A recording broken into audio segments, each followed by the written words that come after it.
Anybody, episode 701 of the podcast that is Swimming America, the Outdoor Sports Podcast presented by Betfred Sportsbook. It is Monday, April 24th, 2023. People, I hope everybody's doing well.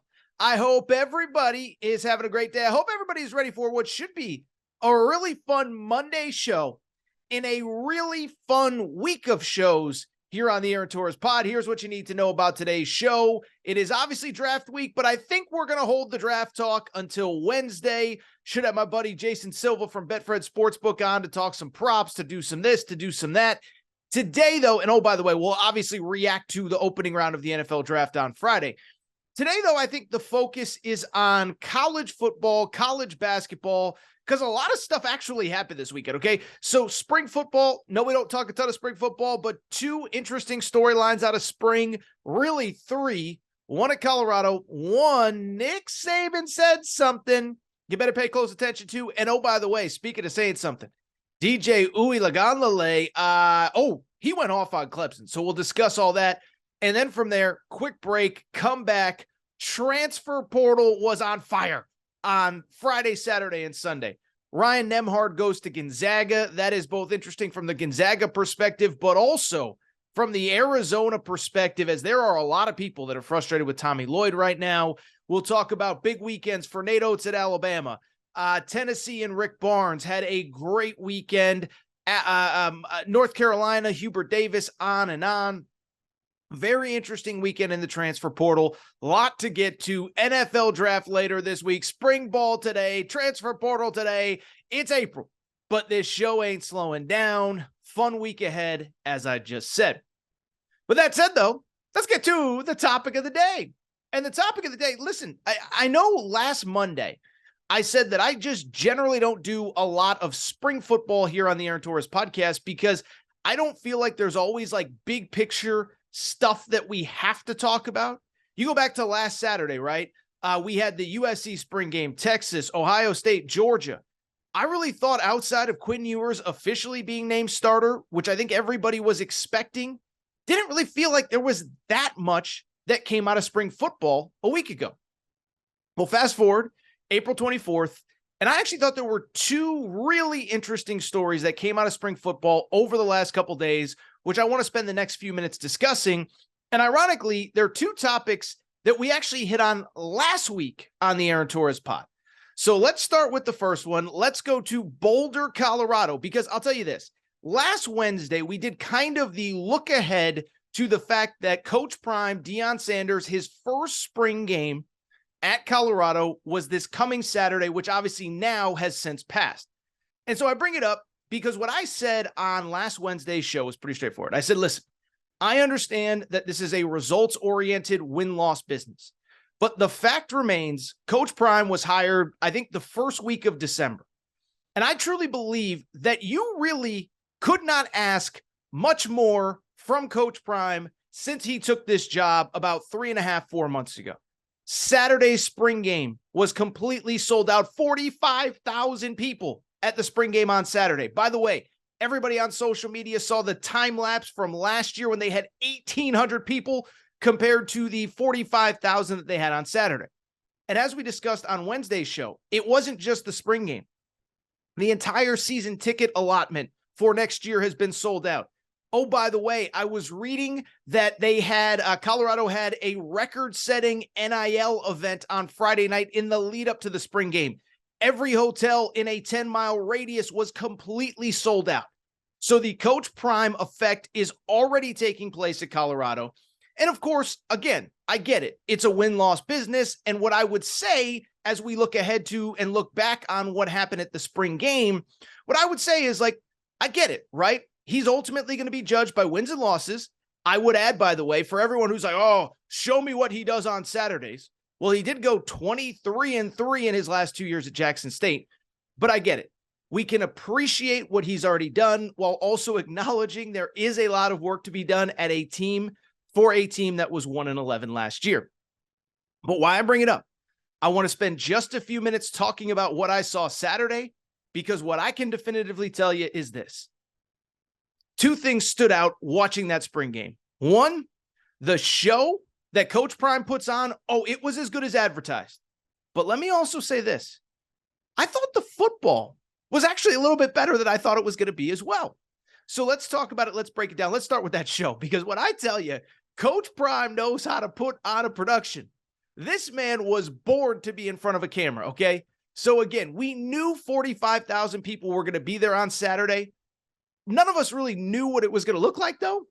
It looked like the best party, outside of Vegas and Nashville and New Orleans this weekend, anywhere in the country. To me, watching that game, it didn't even feel like a spring game, right? We've all watched spring games. It's very buttoned up. It's very serious. It's very professional. Georgia, Texas A&M, Alabama, whoever, Clemson. I've watched a lot of spring games in my day. I ain't never seen nothing like that. First of all, it's snowing. It's snowing in April, and they had 45,000 people show up. He brings out that 98-year-old fan to kind of do the opening ceremonies of the thing. But watching the fans, I'll be honest, I had never really seen anything like it. It didn't look like a spring game, and it didn't really look like a fall football game either, right? Like there's a buttoned up approach to spring games, and there's like a seriousness, do or die element of fall football. This, to me, it looked kind of like a music festival in the middle of the snow. Now, I'll be honest, I've never been to a music festival. Said many times, don't knock anybody who's done it. But this Coachella event just went on a few weeks ago here in Los Angeles. I'll tell you this. Can't think of anything I'd rather do less than stand in front of 40,000, 50,000, 100,000 people in the middle of a dirt field in the desert, okay? But that's kind of what I thought I saw with the Colorado spring game. People dancing, people screaming, people celebrating, people mugging for the cameras. It wasn't just about the football. It was about the experience. It was about being there. And this is what Coach Prime does. But at the same time, and I think this is the important part, let me also say, I thought the football was actually much better than I was expecting. Now, this wasn't a full 11 on 11, bring the man to the ground. But I thought the football overall was better than I was expecting on Saturday. First of all, let me say this. Shedeur Sanders is a dog, okay? Shedeur Sanders, I think anybody listening to this would know. He's Deion's son, came with him from Jackson State. This kid, there's no doubt in my mind, he is going to be a very good Power 5 quarterback this year. And that should not be surprising. If you know his background, he was a great high school quarterback. He was recruited by the best of the best, had offers from Alabama, offers from Tennessee, UCLA, committed to Florida Atlantic because there was a path to playing time there, and then obviously flipped when Coach Prime, his father, got the job at Jackson State. But this guy looks the part, man. This guy looks the part. 6'3", well-built, strong, smart. One thing that will not be lacking is wide receiver talent. We're going to get to that in a minute, but poised in the pocket, comfortable, knows when to run, knows when to throw, knows when to get rid of the ball, had a rushing touchdown, had a couple beautiful passes, had a touchdown pass to Travis Hunter. I'll tell you, this guy looks the freaking part. Again, shouldn't be surprised. 70+% completion percentage last year at Jackson State, 12-1 overall as a starting quarterback. He looked very comfortable in that pocket. Beyond that, the other thing that stood out, I think that offense is going to give some people fits this year. Now, I get it. There's a lot that has to be figured out between now and Labor Day weekend. I'm not sitting here telling you they're going to go 14-0 and beat Georgia in the playoff. That's not going to happen. I get that. But if you watch the game, you know what I saw? Well-coached, well-organized. Shedeur is a dog at quarterback. But then also, the ski, it's a very smart thing that's going on at Colorado. And it's interesting because I think everybody in the media, and I include myself in this, we all focused on the Coach Prime, the antics, the excitement, and even some of the recruiting. Bringing Shedeur Sanders, bringing Travis Hunter, the former 5-star, getting Cormani McClain, the other 5-star, to commit. One thing that I do think got lost in all of everything that Coach Prime did when he got to Colorado, he made a really smart hire at the offensive coordinator position. His offensive coordinator is a guy named Sean Lewis. Sean Lewis was actually the head coach at Kent State, was a name that got floated around for a number of different jobs as head coaching jobs at the Power 5 level. Doesn't get one, and Coach Prime convinces him to come to be the offensive coordinator. Well, this guy runs an up-tempo scheme that has pretty much given everybody fits, okay? Kent State, believe it or not, scored 22 points against Georgia last year when they played him. Kent State outscored Like Kent State put up more points last year, and Kent State, again, their head coach is now the offensive coordinator at Colorado. Kent State against Georgia scored more points than Tennessee did. Remember them? Tennessee, Josh Heupel, Hendon Hooker. More points than Oregon, more points than Kentucky, more points than TCU in the national championship game. So they're going to run an up-tempo offense with a very smart quarterback. And in that elevation of Colorado, I think they're going to be able to wear down defenses and put up points. Now, we're going to talk about some of the deficiencies in a second, but that offense looked really sharp. Lastly, I would also say skill position is not going to be a problem. Now, offensive line, defense, we're going to discuss. That might be where the concerns come in, but wide receiver and running back, they're set. First off, Travis Hunter, this was the kid, remember, number one player in America 2 years ago, commits to Coach Prime at Jackson State, goes there for a year. And the reason he committed to Coach Prime was a number of different reasons. But one, Coach Prime promised him, we're going to give you the opportunity to play both ways. Well, he played both ways on Saturday, looked like the best wide receiver on the field. Now, as a cornerback, he actually got burned for a touchdown by a walk-on, which was the talk of the game itself. And I think it was more of a ribbing than it was like a serious, this is a concern type thing. But I just bring it up because he was the best athlete on the field by a mile. A couple other newer guys to the program looked really good. Dylan Edwards, a 4-star freshman, really looked pretty good in limited touches. The kid Montana Lamonius Craig, that was RG3's favorite guy at this game, looked really good at wide receiver. He was the one, if you saw the highlights, he had the deep touchdown catch from Shador. So I just bring it up to say, I believe everybody was excited about the show on Saturday. A lot of people had some questions about the football, though. And I'm here to tell you the football looked better than I think I personally expected. Now, I would add, and I do think this is important, and it's worth noting, there's still major holes. This is still a team that went 1-11. And again, I'm not here to tell you, go to Vegas and bet everything on Colorado to hit the over in their win total, to make the college football playoff, to win the Pac-12. I'm not saying any of that. Because at the end of the day, there's a lot of work to be done on this roster. Offensive line needs work. Defense definitely needs work. Coach Prime was very vocal at that spring game. He said he believes 8 of their potential starters are not yet on campus. A couple of them are either coming in the fall already, whether it's through the recruiting class, through the transfer portal class, or he's got to go find them in the portal this spring. So I'm not here to say they're doing anything special. And I would add, that schedule is really, really, really tough.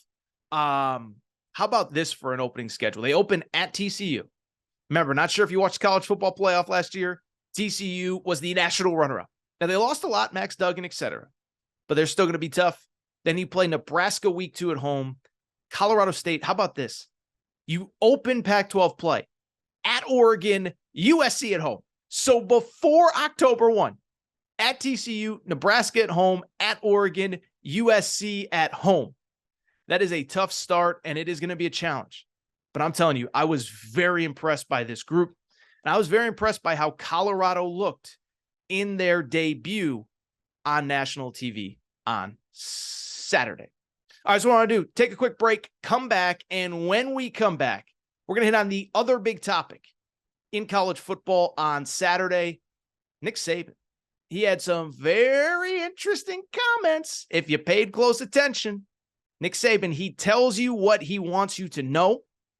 And it sounds like he's not very happy with the quarterback position. We're going to take a quick break, discuss all that next. Get back to the show in a minute. But before we do, I want to welcome back our presenting sponsor, Betfred Sportsbook, and the Betfred Sportsbook app. The NBA playoffs are here, and nobody has you covered quite like Betfred. By now, you know Betfred's story. Started in 1967 in the UK. Over 1,200 shops in the UK. They have since come to the United States and made a major splash. They are not only the presenting sponsor of the Aaron Torres podcast and all things Aaron Torres media, but also the Cincinnati Bengals, the Colorado Rockies, the Denver Broncos. And what I love about Betfred Sportsbook is that nobody takes care of their customers quite like Betfred. You've seen the Betfred Sportsbook suite at Bengals games. It is hopping. We have sent listeners of this show to Denver Broncos VIP tailgates. Betfred bettors have thrown out first pitches at Colorado Rockies games. Again, nobody takes care of you like Betfred Sportsbook does, and here is what they are doing for the NBA playoffs. How about this for a deal? Bet $50 on any game all playoffs long. Get up to $1,111 in free bets. Here's how it works. Download the Betfred Sportsbook app. Bet $50 on any game. You automatically get $111 in free bets. But beyond that, here is what else Betfred does for you. They're going to give you up to $200 in insurance for the first 5 weeks that you're a Betfred customer. So maybe you make a bad pick. We all do. We've all been there. Trust me. You followed my picks in March Madness. It happens. So you bet 200, doesn't work out. Get 200 insurance for the first 5 weeks that you are a Betfred customer, equating up to $1,111 in free bets thanks to Betfred. Again, nobody takes care of you like Betfred does. Love working with them. They are the presenting sponsor of the Aaron Torres pod. Tell them Torres sent you. Download the Betfred Sportsbook app right now. Hey, I'm back. Good to be back. Do want to switch gears. And this is what I want to do right now. So obviously, look, first of all, busy week here on the Aaron Torres pod. We're going to do draft stuff on Wednesday. We're certainly going to do draft stuff on Friday. And we got some college hoops portal stuff to hit on to end the show.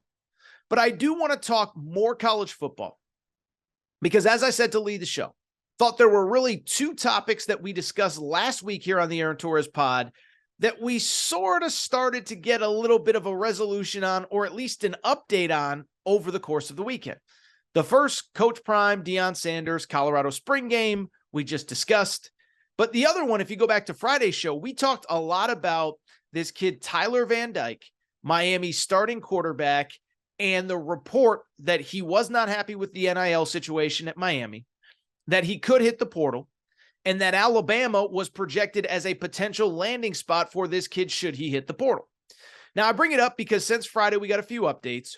One, Tyler Van Dyke's camp said he's not going anywhere. He's staying at Miami, all about the U, blah, blah, blah, blah, blah, whatever. So that gets shot down immediately. It really was, as I said on Friday's show, I said, listen, I think this is a renegotiation ploy. This is what we have to expect in April and May going forward in the NIL world. I said it. It's renegotiation season. A lot of guys are going to enter the portal or use the threat of entering the portal as leverage to get what they want in NIL. That's exactly what it ended up being, and it appears as though Tyler Van Dyke isn't going anywhere. But why I bring it up is it doesn't really change the fact that Tyler Van Dyke was linked to Alabama for a pretty straightforward reason. It's that we don't really know what Alabama's quarterback situation is going into fall camp. 4 guys competing for the job, 2 true freshmen who just enrolled this spring, and then also Jalen Milroe, who started a game or 2 when Bryce Young got hurt last year, and Ty Simpson, a 5-star redshirt freshman who didn't play significant snaps a year ago. And so while the Tyler Van Dyke element of the story isn't true, it doesn't change the fact that Alabama is very much searching for its next quarterback. And unlike in previous years, the next guy does not appear to be obviously in line like it was when Mac Jones left and Bryce Young was ready to take the job 2 years ago. And so I bring it up because on Saturday, Alabama had its A-Day spring game. And a couple very interesting things happened as it pertained to this specific topic.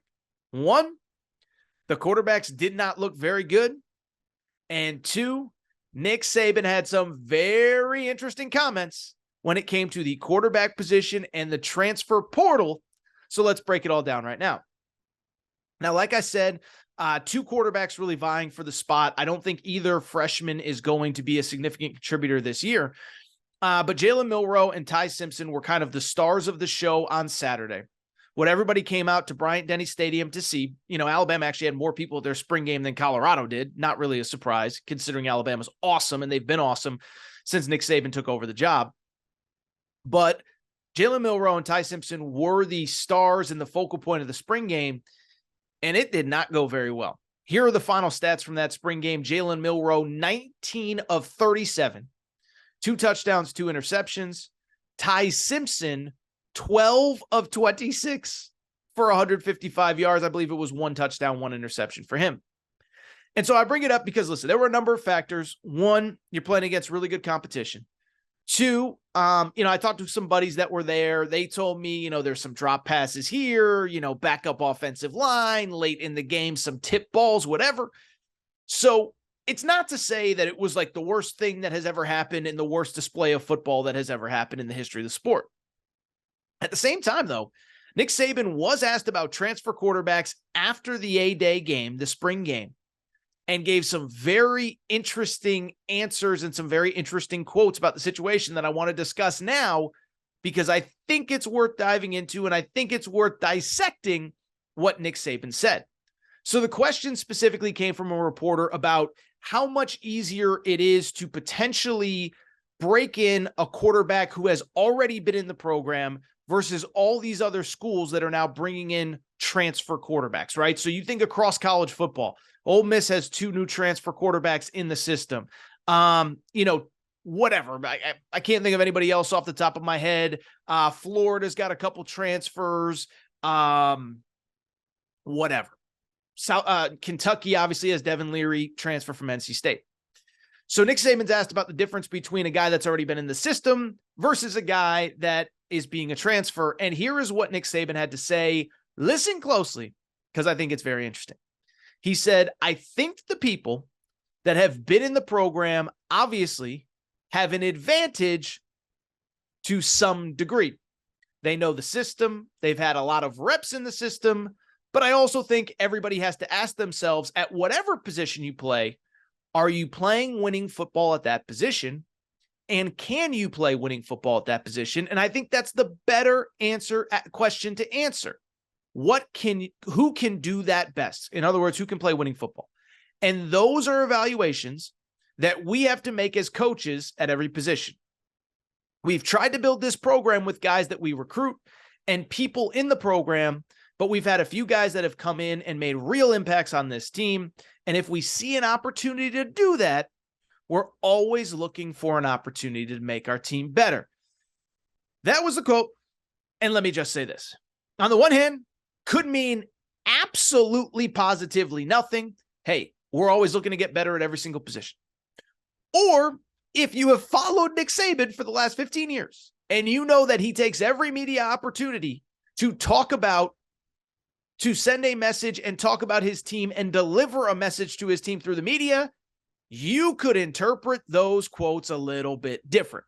Now, in terms of if you don't want to be overreactionary person, hot take guy, and I don't think I'm a hot take guy. I think I just try to dig deep and think about it. You could look at those quotes and just say, he's sending a message to everyone on his team. He specifically did not mention the quarterback position. He said everybody at whatever position you play has to ask yourself, are you playing winning football at that position? So you could absolutely take that quote, interpret that quote, and say that could be a message to the left guard. That could be a message to the strong side safety. That could be a message to the middle linebacker. That could be a message to whomever. It doesn't necessarily have to be a message to the quarterback. And I don't know that I necessarily would disagree with that. I think that's any program in college football, college basketball this time of year. Listen, we love you. We recruited you. We went into your home. We want to see you succeed. This was the vision that we laid out for you. But if you're not willing to put in the work, there's always somebody that's willing to come in and take your job. So if that's how you interpret the message, I'm not here to tell you that you're wrong, criticize you, anything like that. But at the same time, I actually take it a little bit differently. Let me explain why. Because, and we have talked about this a lot on this show before, if you have followed Nick Saban's career to any degree since he got the Alabama job and even before that, I would argue that there isn't a coach in sports, a coach in any sport anywhere, that is better than sending a message to his team, and sometimes it's specific players, sometimes it's whatever, than Nick Saban. And so when I look at that message, remember, he wasn't asked about every position, plugging in players from the portal versus players in your program.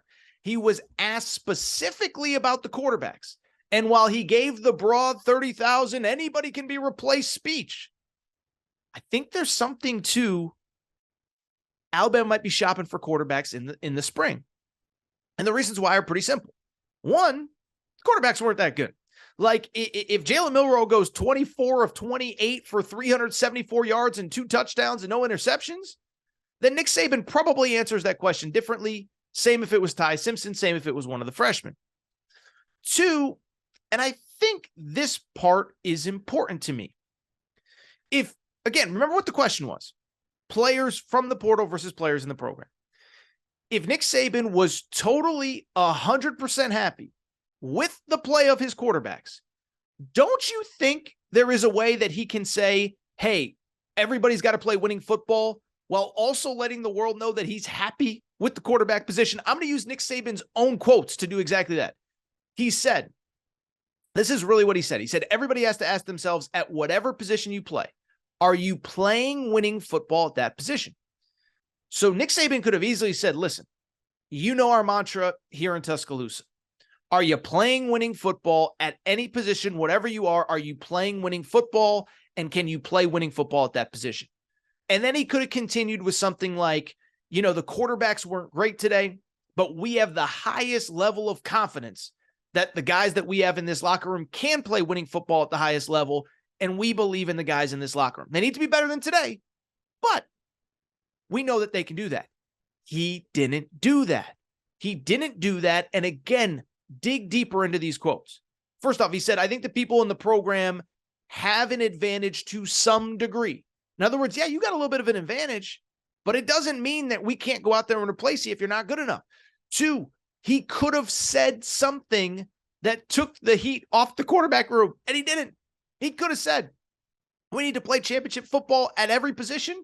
Quarterbacks weren't the best today, but I feel great about them going into the spring, into the summer, and I know they're going to come out into fall camp ready to go. He did not say that. And finally, here is my other thought about this whole situation. Again, remember, he was asked about the quarterback position. Again, remember, Nick Saban ain't dumb, and he knows that no matter what he says is going to be a headline. And he also knows that the quarterback position is the biggest headline going into the summer.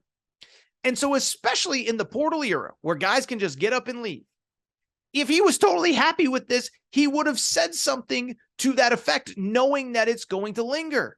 He would have said something about, can't wait to see how they develop over the course of the spring and summer.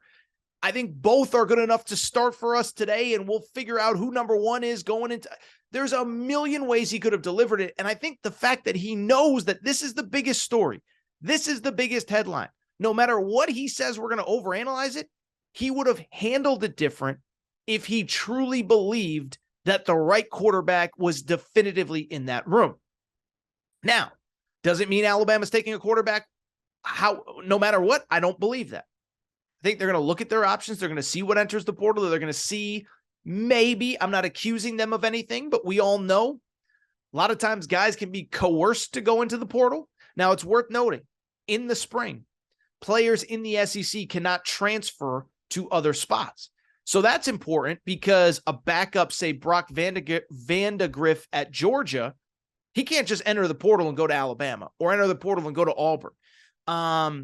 Whoever, if there's an elite backup at Tennessee or Texas A&M, Max Johnson can't just go into the portal at Texas A&M and go to Alabama tomorrow. So it's interesting. LSU, by the way, has a couple starting caliber quarterbacks as well. So it's interesting to think about. And it's interesting for me because a lot of different things can happen. I don't think they necessarily have their eyes on one guy, but I think they're going to see what enters that portal.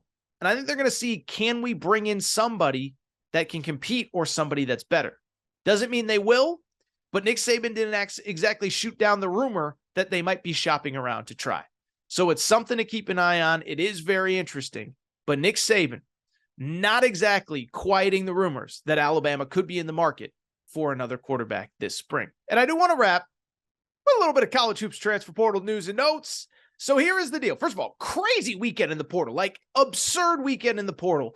But it's wild how quickly this stuff ramps up and then dies down.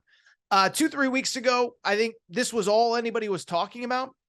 But now, for the most part, especially after this weekend, it feels like most of the big transfer portal activity is done. Hunter Dickinson is still in. As I'm recording here, Max Abmas is still in. Maybe that changes in the next 24 hours.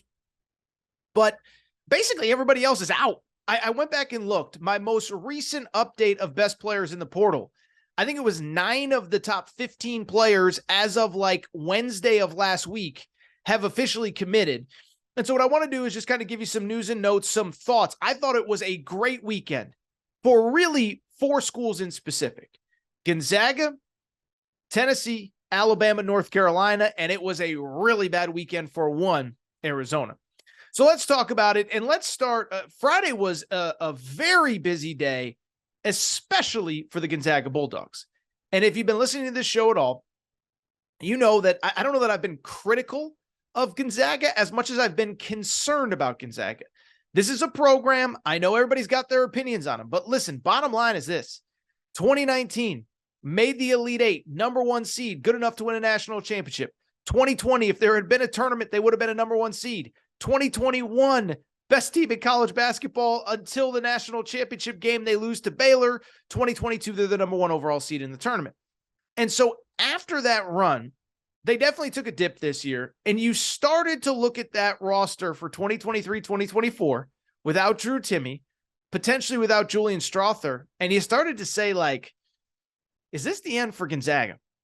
Well, much like the gif from Braveheart, where I think it's Mel Gibson is basically, he's got the sword up ready to take on the charging army. That was basically Mark Few on Friday, as he got not 1, but 2 big-time portal commits. The first one, Graham Ike, 6'11" center, 19.5 points per game, 9.5 rebounds 2 years ago at Wyoming, missed all of last season with injury. He commits to Gonzaga. And then, oh, by the way, the big one, Ryan Nembhard, starting point guard from Creighton, 12.5 points per game, 4 rebounds, 5 assists. He also commits to Gonzaga. So credit Mark Few. Let's talk about these commitments. First of all, Graham Ike, he's the one I'm guessing a lot of you probably don't know about. He is a really good college basketball player. 6'9". He's not perfect. If he was, he'd be in the NBA, but he's kind of in that Oscar Tshiebwe, Adama Sanogo mode, plays really hard, really physical, really aggressive, really tough, really whatever. 2 years ago at Wyoming, don't forget, that was an NCAA tournament team. Wyoming went to the NCAA tournament. They were an 11 seed, lost in the play-in round, the first 4 round to Indiana. Graham Ike was the best player on that team. 19 points, 9 rebounds per game. Unfortunately, this year he got hurt, did not play at all this year. But this is the kind of kid that I think, especially at Gonzaga, is going to have a huge impact. In a lot of ways, he's almost like Drew Timme. Now, no one's Drew Timme. Drew Timme's quite literally one of the best college basketball players of this century, the last 20 years, easily.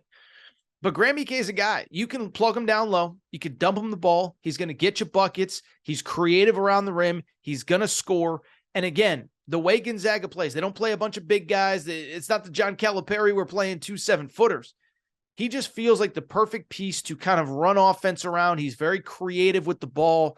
Think he's going to be a very natural fit. The big one, though, is Ryan Nembhard. And we've talked about Ryan Nembhard since the day he entered the portal. But I would argue that outside Hunter Dickinson, this is probably the best player to enter the portal this entire offseason. Keep in mind, he is at a Big East school, Power 6 conference, a team that has made back-to-back NCAA tournaments. And the day that he stepped on campus as a freshman, Greg McDermott handed him the ball and said, go be my starting point guard. 2 years ago, he was playing excellent, unfortunately got hurt late in the year, comes back this year and was phenomenal. Like I said, 12.5 points, 4 rebounds, 5 assists in the Big East. Now, he got a little bit overshadowed because UConn made its run. Marquette was great in the regular season. Tyler Kolek wins Big East Player of the Year. I don't know how many point guards in college basketball you're taking over him. And I know for a fact, like, Creighton was crushed when this guy decided to leave. Now, they moved on. They did a good job grabbing Steve Ashworth, the guard from Utah State. But this was the guy that they were planning on building around. 30 points per game against Baylor in the NCAA tournament this year. And so now he goes to Gonzaga, and I think he has a chance to be one of the best players in college basketball next year. First of all, keep in mind, his brother Andrew went to Gonzaga and immediately became, well, not immediately, but his second year became a star, ends up being an NBA draft pick. And that is probably why Ryan Nembhard, his younger brother, ends up there, saw what Gonzaga did for his brother. Gonzaga, I know for a fact, really sold him on it. He said, I can go there and be a star. So he's there. Graham Ike's there. And now all of a sudden the outlook for Gonzaga looks a lot better. Now, they're still, to be clear, they're still not at that elite national championship contender status, I don't believe. And if you tell me in 2 years or 5 years or 10 years that Gonzaga missed its best window to win a national championship, it wouldn't shock me at all. It's really hard to have a team good enough every single year, year after year after year. And I do think there's an element of, they're now, to me, a lot like every other program. When Tommy Lloyd was there, it's worth noting, they had that great balance of, they had high school players that they developed over a 2, 3, 4-year period. Corey Kispert was one. He's now in the NBA. Whoever, doesn't matter. They had those great international players. Rui Hachimura, who's playing for the Lakers right now. Zach Collins, who's in the NBA. He's not an international, but you get the point. Had the great international players. Domantas Sabonis, who's playing for the Lakers. Remember, Sabonis playing for the Kings. Sabonis played for Gonzaga. Rui Hachimura played for Gonzaga. Corey Kispert played for Gonzaga. Zach Collins, on and on. But I bring it up because I do wonder if those glory days Gonzaga teams are gone. The teams that had the balance of the high school players that got developed, the international players, and the one-and-done guys, like a Chet Holmgren, like a Jalen Suggs, that era might be done. And I do wonder if, as I said a minute ago, Gonzaga has missed its best chance to win a national championship. Doesn't change the fact, though, that, listen, everybody is adjusting on the fly in this new portal world, and everybody's just trying to put together a roster good enough to compete at the highest level. Is Gonzaga like a top 2, top 3, top 5 team going into next year? Unless they make major changes, probably not. But do they have a team that's good enough to keep them towards the top of the sport, keep that streak of whatever it is, 8 straight years, making the second weekend of the tournament or beyond? Absolutely. And so credit mark for you. Still think they're probably hoping on Julian Strother to come back, junior player who has another year of eligibility. But right now, this team is much improved than it was a week ago, and I feel a lot better about them. Really quickly, though, while you got to feel good about the Gonzaga element of things, there was a very interesting side story that is worth discussing more, and that is the team that Ryan Nembhard chose Gonzaga over. And if you remember the day Ryan Nembhard entered the transfer portal, I can tell you this on great authority. You can go back and listen to the show that I did. But when Ryan Nembhard entered the transfer portal, it was almost a foregone conclusion that he was going to Arizona. It was a foregone conclusion. I had somebody tell me straight up, it's already done. He's going to go through the process, so he doesn't look suspicious, but Gonzaga's where or Arizona's where he wants to be. Tommy Lloyd was the one that recruited him to Gonzaga. Tommy Lloyd and the family have a great relationship. He's going to Arizona. And so for Arizona fans, really this whole offseason was built around, we're going to lose a guy or two in the portal. Things are going to look different, but we're going to get a couple guys back and we're going to have Ryan Nembhard, and that's going to be the start of the transfer portal cycle. Well, on Friday, not only Arizona did not get Ryan Nembhard, and for the first time in his regime, I am here to tell you, Arizona fans are starting to question Tommy Lloyd. And is that fair? Is it not fair? I don't know, but that's the bottom line. And what's interesting is, I'll tell you this, as this whole thing unfolded, what I go back to is the day that Arizona lost as a 2 seed to Princeton in the NCAA tournament. Sorry, Arizona fans, to bring it up, but we got to discuss it. I bring it up because when Arizona lost to Princeton, I'll be honest, I was in general shocked at how little heat Tommy Lloyd took for that loss. Now, keep in mind, it had been kind of a yellow brick road to that point. He takes over. Sean Miller completely leaves the cupboard full.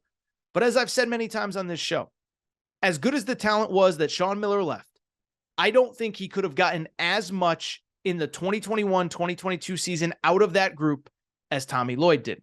Number 1 seed, I think they finished 33-4, losing the Sweet 16, Ben Mathurin, Dalen Terry, Christian Coloco, Tubelis, Kerr, Kriisa, etc. This year, they lose a lot of those guys, but when they lost in the NCAA tournament, I was kind of blown away at how everyone else seemed to take the arrows other than Tommy Lloyd. And that's not to say, by the way, be clear, that's not to say Tommy Lloyd's a bad coach, he's overrated, that's not what I'm here to say at all. But at the same time, what I can tell you definitively is this. When they lost to Princeton, I didn't hear a peep about shame on Tommy Lloyd, this, that, the other thing. It's Kerr Kriisa's fault. Tubelis is really good, but he's soft in those big moments. These are the things that I heard from Arizona people, fans, people that cover the team. Well, on Friday, it officially went from everybody else's fault to Tommy Lloyd's fault, and now he has a lot of questions to ask and answer. Because the bottom line is this. One, all of Sean Miller's players are gone. Ben Mathurin got drafted, balled out in the NBA. Dalen Terry got drafted. Christian Koloko got drafted. Tubelis is going pro. Kirk Reese a transfer. So this is now entirely his program. But here's the other thing. As I said a minute ago, this entire offseason was built around the idea, well, doesn't matter who leaves. We're getting Ryan Nembhard, and then we're going to roll from there. And so to lose him to your biggest rival, people are starting to question who Tommy Lloyd is and can he close on the recruiting trail, and more importantly, even how he puts together his roster. For people who don't follow this on a day-to-day, minute-to-minute basis, I think the criticism of Tommy Lloyd is, at least publicly, he casts a very narrow net. He's certainly not Eric Musselman offering 30, 40, 50 players in the portal, or I don't even want to say that about Coach Muss, reaching out to 30, 40, 50, 70, 80 players in the portal. Now, Arkansas, whoever doesn't offer all those guys, but Arkansas reaches out to everybody. And the criticism at Arizona right now is we're not casting a wide enough net. We're narrowing in on too many guys, and then when they have other options, we're screwed. We don't have a backup plan. And it kind of happened last year. Now, Arizona rallied. They got Courtney Ramey, who I thought would be a good fit. Sort of worked out, sort of didn't. Cedric Henderson sort of worked out, sort of didn't. But now you fast forward, and it's just interesting because right now, I don't even know if Arizona has a starting five. Kylan Boswell's a really good college point guard. Umar Ballo, fifth-year senior, transferred with Tommy Lloyd from Gonzaga, appears like he's coming back. And Pella Larson, a wing, is going to be coming back as well. And there's a few younger guys that were on the bench. I'm sarcastic when I'm saying that they don't have a starting five. But you look at that roster right now, it's not really a top 25 roster right now. And the problem is you put all your eggs into that Ryan Nembhard basket. There's not a lot of guys left in the transfer portal. Ryan Nembhard's gone. A kid named Latrell Wrightsell, who we're about to talk about in a minute. He was supposed to take a visit to Arizona. He cancels that visit and commits this weekend to another school. And so listen, I'm not going to give up on Tommy Lloyd. I believe in him. But as Arizona fans are saying, I think it's fair to start asking questions. Why are so few kids being offered? Why are so few kids being pursued? And is there an adequate backup plan when you don't get them? We're going to find out a lot about Tommy Lloyd, a lot about this staff in the coming days, weeks, and months, because at the end of the day, right now, there just is not very much on this roster. Let's go through some other news and notes from the portal. First of all, I did an extended video on this on YouTube, so go ahead and check it out. But on Saturday, really big commitment in the ACC. My main man, Hubert Davis. Me and Hubert Davis have been through a lot, right? Didn't love the hire, criticized him early, took the L when he made the Final Four, then kind of have been defending him since. Well, he had a disastrous year, missed the NCAA tournament, all of that. But I'll give credit to Hubert Davis where I can. He has done about as good of a job as you can possibly do in the portal, coming off of a season where you don't make the NCAA tournament. They have added 4 impact players. The most notable one came on Saturday when Harrison Ingram, forward from Stanford, committed to North Carolina. Former McDonald's All-American, 6'7" forward, 10.5 points per game. Now, why I like this fit is a couple things. One, North Carolina just needs dudes. But two, what I really like is the pieces that Hubert Davis has brought into this program. As I've said many times, it appears as though the North Carolina talking point coming out of the spring is the 2023 season. We're blaming everything on Caleb Love, okay?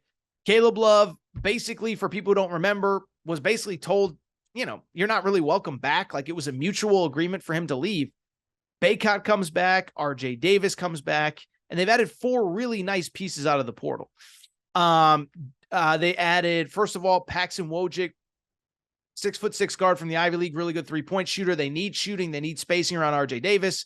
Cormac Ryan, 12.5 points per game at Notre Dame, really good shooter. Jalen Withers, kind of a big 4-man out of Louisville. But Harrison Ingram's the guy that they needed because he's a guy that's a true wing.